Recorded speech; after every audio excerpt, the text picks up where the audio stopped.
आंबेडकरांनी देशासाठी केलं तरी काय, फक्त एकाच समाजासाठी काम केलं. मराठ्यांचं काय मग, असे बोलणारे मराठे तुमच्या आजूबाजूला नक्कीच सापडतील, ज्यांना असं वाटतं की डॉक्टर बाबासाहेब आंबेडकरांनी फक्त एकाच समाजासाठी काम केलं आणि काहीतरी लिहून गेले. बरोबर ना? मग ऐका. त्या काळी मराठ्यांचे नेते पंजाबराव देशमुख बाबासाहेबांकडे गेले. तेव्हा बाबासाहेब संविधानाचा मसूद लिहित होते. त्यांनी देशमुखांना तो मसूद वाचायला दिला. देशमुख वाचत गेले आणि अचानक रडायला लागले. बाबासाहेब त्यांना म्हणाले, काय झालं देशमुख, आवडलं नाही का संविधान?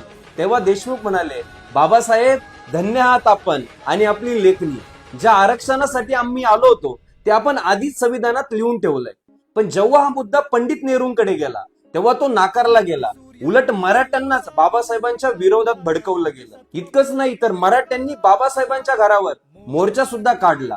तेव्हा बाबासाहेबांनी कायदेमंत्री पदाचा राजीनामा दिला आणि म्हणाले, भविष्यात मराठ्यांच्या जमिनीचं विभाजन होईल तेव्हा खरी मराठ्यांना आरक्षणाची गरज भासेल. पण दुर्दैव असं असेल ते देण्यासाठी मी नसेल.